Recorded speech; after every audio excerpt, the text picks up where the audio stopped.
Hello guys, स्वागत है आप लोगों का हेलगोड की एक और नई वीडियो में। तो जैसा कि हम लोगों ने लास्ट एपिसोड में देखा था, एसोटाज़ू की 60 एलम में आने की खबर इमोर्टल सोल पैलेस को भी मिल चुकी थी, जिसके चलते हम देखते हैं कि वो सभी लोग वहाँ पे एक बहुत बड़ी मीटिंग करते हुए एसोटाज़ू से निपटने के लिए कोई प्लान बनाने की कोशिश कर रहे थे कि तभी एलालुओ वहाँ पे उन सभी को एक बहुत ही कमाल का आइडिया देते हुए कहता है, हम लोग पहले एसोटाज़ू के साथ शांति से बात करेंगे और जब उसे हमारे ऊपर पूरी तरह से यकीन हो जाएगा तब हम पीठ पीछे उसके ऊपर हमला करते हुए उसे मौत की घाट उतार देंगे। एलालुओ को यह प्लान वहाँ पे सभी लोगों को इतना ज्यादा पसंद आता है कि वो इस मिशन को एलालुओ को ही सौंप देते हैं और अपने इस मिशन को सरअंजाम देने के लिए जैसे वो एसोटाज़ू के पास पहुंचता है तो हम देखते हैं कि एसोटाज़ू 60 एलम के एक मेमोरियल स्टोन मोन्यूमेंट के ऊपर खड़े हुए थे, जिसमें 60 एलम की हिस्ट्री लिखी हुई थी। उस हिस्ट्री के मुताबिक एंशिएंट एलेंसेट एक बहुत बड़ा विलन था जो पढ़कर एसोटाज़ू को वहाँ पे इतना गुस्सा आ जाता है कि वो वहाँ पे स्टोन मोन्यूमेंट के साथ साथ सब कुछ तबाह कर देते हैं, जो देखकर 60 एलम के आम कल्टीवेटर्स जो कि एंशिएंट एलेंसेट से बहुत ज्यादा नफरत करते थे, वो लॉर्ड सी से मदद मांगने के लिए भाग जाते हैं, जो देखकर एसोटाज़ू भी वहाँ पे गुस्से से एक टेलीपोर्टेशन पोर्टल को ओपन करते हुए अपने सभी डिसेबल्स को लेकर लॉर्ड सी के मेंशन की तरफ निकल जाते हैं। जिसके बाद यहीं से हमारे अगले एपिसोड की शुरुआत होती है। तो इस एपिसोड की शुरुआत में हम लोगों को लॉर्ड सी के इंपीरियल मेंशन का सीन दिखाया जाता है,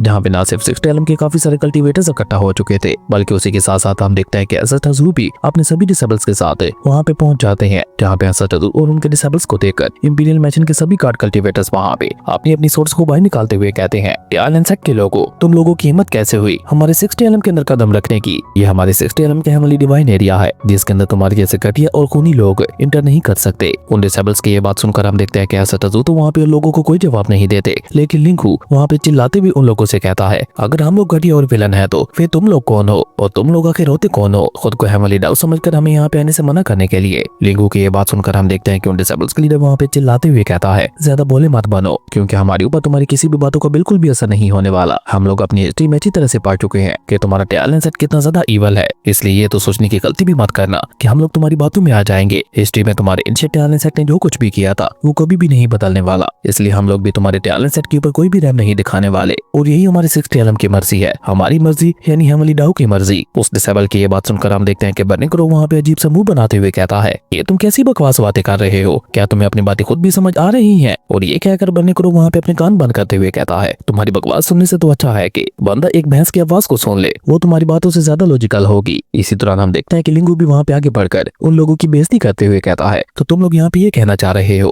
कि इस हिस्ट्री को खुद हेवनली डाउ ने लिखा था? बेवकूफ कहेंगे, हेवनली डाउ तो एक एहसास का नाम है। हमारे एंसेस्टर कहते हैं हेवनली डाउ को सिर्फ वही समझ सकता है जो कि वाकई में उसे समझने के काबिल होता है, जबकि तुम सभी लोग तो इतने ज्यादा घटिया हो के हेवनली डाउ क्या, एक मामूली से हेवनली मास्टर भी तुम लोगों के लिए कुछ नहीं लिखेगा। लिंगू की ये बातें सुनकर हम देखते हैं कि बर्निक्रो वहाँ पे एक पाफे से अजीब सा मुंह बनाते हुए कहता है, लो ये भी अभी नहीं लोगों की तरह बातें करने लगा। यार लिंगू, तू इतना ज्यादा समझदार इंसान है तो फिर तू इन लोगों को कॉपी क्यों कर रहा है? और ये कहकर बर्निक्रो वहाँ पे अपना सर पीटते हुए एसोटाज़ू से कहता है, बॉस अब आप ही कुछ बोलिए। लेकिन बर्निक्रो की ये सारी बातें सुनकर हम देखते हैं कि वो सभी डिसेबल्स वहाँ पे और भी ज्यादा गुस्सा हो जाते हैं और वो सभी वहाँ पे अपनी अपनी सोर्स को बाहर निकालकर एसोटाज़ू और उनके डिसेबल्स की तरफ पॉइंट करते हुए कहते हैं, तुम लोगों की इतनी हिम्मत कि तुम लोग हमारे एरिया के अंदर आकर हेवनली डाउ को डिस्कस कर रहे हो? तुम लोगों को किसने इजाजत दी कि हमें यहाँ पे अपनी सफाई दो? हम तुम्हारे जैसे घटिया लोगों की कोई भी बात नहीं सुनना चाहते, इसलिए अब चुपचाप दफा हो जाओ यहाँ से, वरना मजबूरन हम लोगों को यहाँ पे तुम्हारे खिलाफ एक्शन लेना पड़ेगा। लेकिन हम देखते हैं कि जब फिर भी एसोटाज़ू और उनके डिसेबल्स वहाँ से नहीं जाते तो वो सभी लोग वहाँ पे गुस्सा होते हुए कहते हैं, हमें लगता है कि तुम लोग ऐसे नहीं मानने वाले। और ये कहकर वो सभी डिसेबल्स वहाँ पे एक साथ फोर्स बनाते हुए ज़ूर स्क्रॉल एलिमिनेट दी सोल ऐसे किसी अजीब सी टेक्निक का इस्तेमाल करते हुए वहाँ पे एक बहुत ज्यादा खतरनाक फॉर्मेशन को बनाना शुरू कर देते हैं, जिसे बनाने के लिए हम देखते हैं कि वो सभी लोग वहाँ पे अपने अपनी सोर्स के अंदर अपनी अपनी स्पिरिचुअल एनर्जी को इंजेक्ट करते हुए उन्हें ऊपर हवा में थ्रो कर देते हैं और उन सभी की सोर्स ऊपर हवा में जाकर वहाँ पे फ्लोट करते हुए एक फॉर्मेशन का रूप ले लेती है। और उस फॉर्मेशन को वहाँ पे बुरी तरह से एक्टिवेट करने के लिए वो सभी डिसेबल्स मिलकर वहाँ पे एक बार फिर से अपनी अपनी स्पिरिचुअल एनर्जी का इस्तेमाल करते हुए उसकी पावर को और भी ज्यादा बढ़ा देते हैं और बिना कुछ सोचे समझे उस फॉर्मेशन का इस्तेमाल करते हुए सीधा वहाँ पे एसोटाज़ू के ऊपर हमला भी कर चुके थे। लेकिन जैसे वो अटैक जाकर वहाँ पे एसोटाज़ू के साथ टकराता है तो हम देखते हैं कि एसोटाज़ू का डिवाइन प्रोटेक्टिव बैरियर वहाँ पे खुद ब खुद एक्टिवेट होते हुए उस सो कॉल्ड पावरफुल अटैक को वहाँ पे रोक चुका था। जबकि इस दौरान हम देखते हैं कि एसोटाज़ू को वहाँ पे काफी ज्यादा गुस्सा आ गया था। वो सीधा ऊपर आसमान की तरफ देखते हुए कोल्ड टून में कहते हैं, तो तुम अभी तक भी बाहर नहीं आना चाहते? और ये कहकर एसोटाज़ू वहाँ पे अपनी आंखों को हल्का सा झटका देते हैं, जिसके चलते हम देखते हैं कि वहाँ पे एक बहुत बड़े एनर्जी ब्लास्ट के साथ उन डिसेबल्स की बनाई हुई सो कॉल्ड पावरफुल फॉर्मेशन वहाँ पे एक ही झटके के साथ डिस्ट्रॉय हो जाती है। इसके चलते हम देखते हैं कि बेचारे वो सभी डिसेबल्स भी वहाँ पे बहुत ही तेजी के साथ पीछे की तरफ गिरते हुए नॉकआउट हो जाते हैं। जबकि उस खतरनाक एनर्जी ब्लास्ट की वजह से हम देखते हैं इंपीरियल मेंशन के ऊपर बना हुआ दूसरा स्टोन मोन्यूमेंट भी वहाँ पे डिस्ट्रॉय हो गया था। तो देखकर तो 60 एलम के लोग वहाँ पे एक पर फिर से भड़कते हुए कहते हैं, क्या इसने दूसरे स्टोन मॉन्यूमेंट को भी डिस्ट्रॉय कर दिया? जल्दी से जाकर एल्डर सी को इस सब के बारे में बताओ। अब तो ये अपनी हद पार कर रहा है, हमें कुछ भी करके इसे यहाँ पे रोकना होगा, और अगर इसे हमें से कोई रोक सकता है तो वो है सिर्फ और सिर्फ एल्डर सी। इसी दौरान हम देखते हैं कि इमॉर्टल सोल पैलेस का वो एल्डर भी वहाँ पे पहुंच जाता है, जो कि दूसरे स्टोन मॉन्यूमेंट को भी वहाँ पे डिस्ट्रॉय होता हुआ देखकर काफी ज्यादा हैरान दिखाई दे रहा था। जबकि पीछे की तरफ हम देखते हैं कि 60 एलएम के लोग मिलकर वहाँ पे एल्डर सी का नाम चिल्लाते हुए कह रहे थे, ये पर्सन हमारे 60 एलएम के अंदर आकर तबाही मचा रहा है, इसलिए हम लोग चाहते हैं कि इसे कड़ी से कड़ी सजा दी जाए। उन लोगों की नारेबाजी को देखकर बर्निक्रो वहाँ पे लोगों की तरफ देखते हुए कहता है, मुझे लगता है कि तुम लोगों को सुकून नहीं आ रहा, तुम लोग भी मार खाना चाहते हो, क्या ख्याल है दो हाथ हो जाए? बर्निक्रो की ये बात सुनकर हम देखते हैं कि 60 एलएम के आम लोग वहाँ पे इतना ज्यादा सहम जाते हैं कि वो डर के मारे दो कदम पीछे हट जाते हैं। जबकि इस दौरान सामने की तरफ हम देखते हैं कि इंपीरियल मैंशन का बड़ा सा गेट ओपन होता है और उसके अंदर से एल्डर सी निकल कर बाहर आता है। एल्डर सी को वहाँ पे बाहर आते हुए देखकर 60 एलएम के लोगों के अंदर एक नया जोश आ गया था। सामने की तरफ हम देखते हैं कि एल्डर सी वहाँ पे बाहर आकर ऐसा टजू को देखते हुए कहता है, तुम्हारे एटीट्यूड को देखकर लग नहीं रहा कि तुम लोग यहाँ पे नॉलेज को हासिल करने के लिए आए हो। और ये कहकर एल्डर सी वहाँ पे ऐसा टजू से सवाल करते हुए पूछता है, बताओ मुझे आखिर तुम यहाँ पे क्यों आए हो? क्या तुम्हें हमारी हिस्ट्री के ऊपर शक हो रहा है? अगर तुम चाहो तो मैं तुम्हें हमारे 60 एलएम के हिस्टोरिकल रिकॉर्ड्स दिखा सकता हूँ, तब तो तुम्हें हमारी हिस्ट्री के ऊपर यकीन हो जाएगा ना। पर उसके लिए तुम लोगों को हमारे इंपीरियल मेंशन के अंदर आना होगा और हमारे इंपीरियल मेंशन के अपने कुछ असूल हैं। और ये कहकर वो वहाँ पे लिंगू को देखते हुए कहता है, हमारे इंपीरियल मेंशन के अंदर बदतमीज लोगों को आना मना है, वन हमारे मेंशन के अंदर एक औरत का आना भी मना है, और साथ ही साथ स्पिरिचुअल पेट्स का भी। ये तीनों हमारे इंपीरियल मेंशन के अंदर नहीं आ सकते। उस बुढ़ाऊ की ये सारी बातें सुनकर हम देखते हैं कि वहाँ पे बर्निक्रो के साथ साथ लिंगू और मिस निंगयू तीनों को वहाँ पे काफी ज्यादा गुस्सा आ रहा था। तभी ऐसा टजू वहाँ पे कॉल टून में उसे जवाब देते हुए कहते हैं, तो तुम मुझे असूल सिखाओगे? और ये कहकर ऐसा टजू वहाँ पे अपनी आंखों को हल्का सा झटका देते हैं, जिसके चलते हम देखते हैं कि वहाँ पे उनका डिवाइन ऑरा प्रेशर सीधे जाकर एल्डर सी के ऊपर पड़ता है। और ऐसा होते ही हम देखते हैं कि वो सो कॉल्ड पावरफुल एल्डर सी अपने घुटनों पे आ चुका था। हालांकि अपने एल्डर सी को बचाने के लिए उसके मेंशन की डिवाइन फॉर्मेशन भी वहाँ पे बीच में आने की कोशिश करती है, लेकिन ऐसा टजू वहाँ पे अपनी आंखों के इशारे से ही वो so called powerful divine formation को भी वहीं पे डिस्ट्रॉय कर देते हैं। जिसे डिस्ट्रॉय करने के बाद ऐसा टजू वहाँ पे कोल्ड टून में उस बुलाऊ से कहते हैं, अगर तुम मुझे अपने रूल्स दोगे तो मैं तुम लोगों को बदले में तबाही दूंगा। और ये कहकर ऐसा टजू वहाँ पे अपनी डिवाइन सुप्रीम एनर्जी का इस्तेमाल करके एक चुटकी बजाते हुए कहते हैं, डिस्ट्रॉय। और उनके ऐसा कहते ही हम देखते हैं कि पूरे इंपीरियल मेंशन के अंदर जगह जगह पे छोटे छोटे एनर्जी ब्लास्ट होने लगे थे, और देखते ही देखते आखिर में वहाँ पे एक बहुत बड़ा एनर्जी ब्लास्ट हो जाता है, जिसके साथ ही हम देखते हैं कि 60 एलएम के सारे हिस्टोरिकल रिकॉर्ड्स भी वहीं पे डिस्ट्रॉय हो जाते हैं। जो देखकर तो बेचारा एल्डर सी वहाँ पे परेशान होते हुए कहने लगा था, नहीं नहीं ऐसा नहीं हो सकता, यही तो हमारी हिस्ट्री, यही तो हमारा सब कुछ था, तुमने इसे ही तबाह कर दिया। मैंने हजारों लाखों सालों की मेहनत के बाद इस सबको बनाया था, तुमने इसे एक ही झटके के साथ डिस्ट्रॉय कर दिया। लेकिन इससे आगे हम देखते हैं कि बेचारा एल्डर सी वहाँ पे कुछ भी कह पाता। उससे पहले हम देखते हैं कि ऐसा टजू की डिस्ट्रक्शन टेक्निक की वजह से उसकी बॉडी भी वहाँ पे एक्सप्लोड होते हुए राख में बदल जाती है, और एल्डर सी के साथ साथ उसकी इंपीरियल मेंशन के सभी डिसेबल्स भी वहाँ पे राख में बदल जाते हैं। जो देखा तो इमॉर्टल सोल पैलेस के एल्डर के साथ साथ 60 एलएम के बाकी सभी कल्टिवेटर्स भी डर के मारे वहाँ पे पीछे हटते हुए कहने लगे थे, क्या इसने वाकई में एल्डर सी को जान से मार दिया? और सिर्फ एल्डर सी को ही नहीं मारा बल्कि उनके डिसेबल्स के साथ साथ इसने तो पूरे इंपीरियल मेंशन को ही डिस्ट्रॉय कर दिया। ये कहकर वो सभी लोग वहाँ पे एकजुट होकर चिल्लाते हुए ऐसा टजू से कहते हैं, तुम्हारी हिम्मत कैसे हुई हमारी आंखों के सामने ही हमारे एल्डर सी और उसके इंपीरियल मेंशन को डिस्ट्रॉय करने की? सामने की तरफ हम देखते हैं कि ऐसा टजू वहाँ पे लोगों की बातों के ऊपर बिल्कुल भी ध्यान नहीं देते। बहुत सारे रिकॉर्ड्स की हिस्ट्री को बाहर निकालते हुए उसे ऊपर आसमान में ले आते हैं। इसे पढ़कर बर्निक्रो वहाँ पे बुरा सा मुंह बनाते हुए कहता है, आखिर ये किस तरह की बेकार सी हिस्ट्री है? और ऊपर से सबसे ज्यादा अजीब तो इस 60 एलएम के लोग हैं, जो कि अपनी हिस्ट्री को किसी खास तरह से भी ज्यादा खास समझती हैं। आखिर इन सभी लोगों को अपनी हिस्ट्री से इतना ज्यादा प्यार क्यों है? जबकि पीछे की तरफ हम देखते हैं कि 60 एलएम के लोग वहाँ पे चिल्लाते हुए कहते हैं, देख लिया अब तुम लोगों ने अपनी आंखों से हमारी हिस्ट्री के अंदर क्या लिखा हुआ है। टैलेंट सेट के लोग विलन्स हैं, वो खतरनाक विलन्स जिन्होंने एक समय पे हमारे 60 एलएम को डिस्ट्रॉय करने की कोशिश की थी। जबकि पीछे की तरफ हम देखते हैं कि कुछ लोग वहाँ पे चिल्लाते हुए कह रहे थे,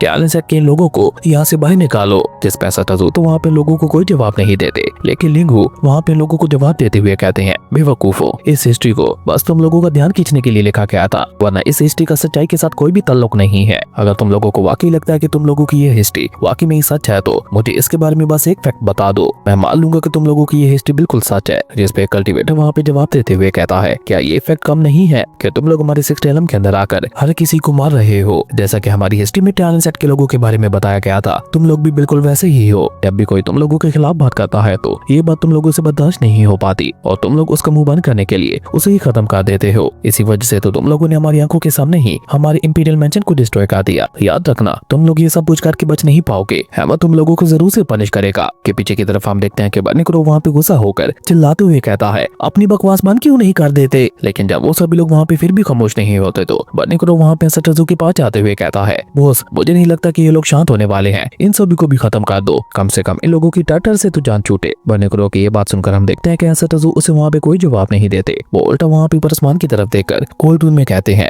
क्या तुम अपने इस करियर मेथड का इस्तेमाल करते हुए बस इतना ही कर सकते थे? सटजू के ऐसा कहते ही वहाँ पे सीन चेंज होता है और हम लोगों को कीजिए इमोर्टल डोमेन के अंडरग्राउंड केव का सीन दिखाया जाता है, जहाँ पे वही ब्लैक मिस्ट एनर्जी एक बार फिर से इकट्ठा होना शुरू हो जाती है। जो कि सटजू की बात सुनकर हम देखते हैं कि वहाँ पे जोजो हंसते हुए कहती है, तुमने बिल्कुल ठीक कहा, मैं बस इतना ही कर सकता था और तुम बिल्कुल सही रास्ते पे जा रहे हो। मैं यही तो चाहता था, मैं तुम्हें पूरी तरह से 60 एलएम को दुश्मन बना देना चाहता था। तुम भले ही मुझे खत्म कर दो और यहाँ पे मौजूद जितने भी लोग हैं उन सभी को भी खत्म कर दो, लेकिन फिर भी उन सभी के दिलों से अपने टैलेंट के लिए नफरत नहीं मिटा पाओगे और यही तो मैं चाहता हूँ। हालांकि वो ब्लैक मिस्ट एनर्जी अंडरग्राउंड केव के अंदर मौजूद थी, लेकिन उसके बावजूद भी हम देखते हैं कि सटजू को वहाँ पे उसके सारे गंदे इरादों के बारे में पता चल जाता है। इसलिए सटजू वहाँ पे कोल लोग के साथ 60 एलएम के लोगों की तरफ देखते हैं, जो देखकर वो लोग वहाँ पे इतना ज्यादा घबरा जाते हैं कि वो सभी लोग डर के मारे दो कदम पीछे हट जाते हैं। लेकिन तभी हम देखते हैं कि अचानक से सटजू वहाँ पे अपनी टाइम एंड स्पेस पावर का इस्तेमाल करते हुए टाइम को रिवर्स करना शुरू कर देते हैं, जिसके चलते हम देखते हैं कि वहाँ पे एलएसई के साथ साथ जितनी भी तबाही मची थी वो सब कुछ दोबारा से वहाँ पे ठीक हो जाता है। जबकि जैसे एलएसई वहाँ पे अपनी आंखें खोलता है तो वो वहाँ पे हैरान होते हुए कहता है, क्या मैं अभी तक भी जिंदा हूँ? और ये कहते कहते जब उसकी नजर वहाँ पे अपने सामने खड़े हुए सटजू की तरफ जाती है तो वो वहाँ पे अपनी जगह पे खड़ा होकर मुस्कुराते हुए कहता है, तो फाइनली तुम्हें अपनी गलती का एहसास हो ही गया। हेमन के डर से तुम मुझे दोबारा जिंदा करने के लिए मजबूर हो गए, क्योंकि अगर तुम ऐसा ना करते तो हेमन तुम्हारे ऊपर कर्ज लगाते हुए अब तक तुम्हें पूरी तरह से खत्म कर चुका होता। अब चुपचाप वो सब कुछ हमारे हवाले कर दो जो तुमने यहाँ से चुराया है, और साथ ही साथ मेरे सामने झुकते हुए मुझसे रहम की भीख मांगो। हो सकता है मुझे तुम्हारे ऊपर तरस आ जाए और मैं तुम्हें माफ कर दूं, वरना मैं हेमन को कहकर तुम्हें यहीं पे मौत के घाट उतरवा दूंगा। एल्डर की ये बात सुनकर हम देखते हैं कि पीछे की तरफ खड़े हुए मौजूद 60 एलएम के लोग वहाँ पे चिल्लाते हुए कहते हैं, एल्डर आप इसे माफ करने का मौका क्यों दे रहे हो? टैलेंट सेट के लोगों का गुनाह इतना ज्यादा बड़ा है कि उसे माफ नहीं किया जा सकता, इसलिए आज इन लोगों को यहाँ पे खत्म हो जाने दीजिए। इनके मत साथ ही सारा का सारा क्राइम भी खुद ब खुद ही खत्म हो जाएगा। जबकि सामने की तरफ हम देखते हैं कि सटजू वहाँ पे उनकी बातों के ऊपर बिल्कुल भी ध्यान नहीं देते। वो उल्टा वहाँ पे कोल्ड टून में कहते हैं, कोई मेरे साथ ट्रिक प्ले करते हुए पूरे 60 एलएम को मेरा दुश्मन बनाना चाह रहा था, पर मुझे ये बात पसंद नहीं है कि कोई मेरे साथ गेम खेले।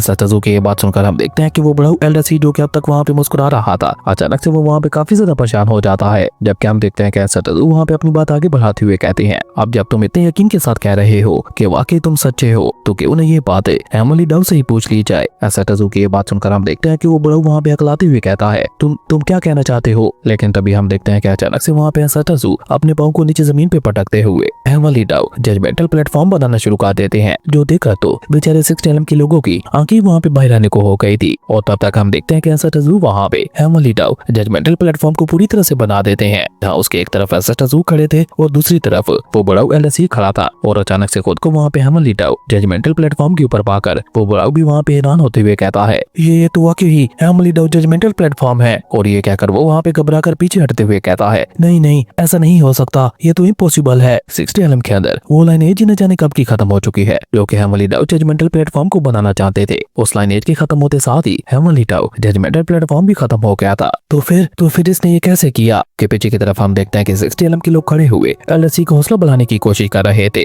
और साथ ही साथ हम देखते हैं कि वो लोग वहाँ पे अपनी खुशी मनाते हुए कह रहे थे, ये तो हमारे 60 एलएम के लोगों के लिए बहुत ही अच्छी बात है कि एमिली डव जजमेंटल प्लेटफॉर्म वापस आ गया। अब सब कुछ यहाँ पे दूध का दूध और पानी का पानी हो जाएगा। लेकिन ये कहकर जहाँ एक तरफ 60 एलएम के लोग बहुत ज्यादा खुश दिखाई दे रहे थे, तो वहीं दूसरी तरफ हम देखते हैं कि वो बुढ़ऊ तो वहाँ पे अपना सर पकड़ लेता है। दोस्तों मैं आप लोगों को जजमेंटल प्लेटफॉर्म के बारे में बता दूं, इसमें दो लोग अपना अपना पक्ष रखते हैं और उसके बाद हेमन डिसाइड करता है कि कौन सच बोल रहा है और कौन झूठ बोल रहा है। जो झूठा होता है उसे हेमन पनिश करते हुए मौत के घाट उतार देता है। इसलिए हम देखते हैं कि वो बुढ़ऊ डर के मारे वहाँ पे घबराते हुए कह रहा था, नहीं तुम लोग नहीं समझ सकते ये कितनी बड़ी गड़बड़ हो रही है। जो देखकर बर्निकुरो वहाँ पे उसका मजाक उड़ाते हुए कहता है, बुढ़ऊ क्या हो गया तुम्हें? तुम खुद को जजमेंटल प्लेटफॉर्म के ऊपर पाकर इतने ज्यादा घबरा क्यों रहे हो? वहीं बर्निकुरो की ये बात सुनकर हम देखते हैं कि 60 एलएम के लोगों को वहाँ पे काफी ज्यादा गुस्सा आ जाता है, और वो सभी लोग वहाँ पे एक बार फिर से एल्डर सी को हौसला बढ़ाते हुए कहते हैं, एल्डर सी हम लोगों को आपके ऊपर पूरा यकीन है, आपने जो हिस्ट्री लिखी थी वो पूरी तरह से सच है, इसलिए डरिए मत और आगे बढ़िए, इनका मुकाबला करिए। और ये कहकर 60 एलएम के सभी लोग वहाँ पे एल्डर सी को आगे बढ़ने के लिए कह रहे थे, और साथ ही साथ उससे ये भी कह रहे थे टैलेंट सेट को एमिली डव पनिशमेंट का मजा चखाइए। लेकिन सामने की तरफ हम देखते हैं कि वो बड़ा तो वहाँ पे इतना ज्यादा घबरा चुका था कि उसे वहाँ पे कुछ समझ ही नहीं आ रहा था कि आखिर वो वहाँ पे करे तो करे क्या। पर क्योंकि वो वहाँ पे लोगों की नजरों में खुद को झूठा साबित नहीं होने दे सकता था, इसलिए वो थोड़ी हिम्मत जुटाकर जैसे वहाँ पे आगे बढ़ता है तो हम देखते हैं कि कि अचानक से वो वहाँ पे लड़खड़ाते हुए वहीं पे नीचे गिर जाता है, जो देखकर तो 6 एलएम के सभी लोग भागकर वहाँ पे अपने एल्डर के पास आते हुए कहते हैं, एल्डर क्या हो गया आपको,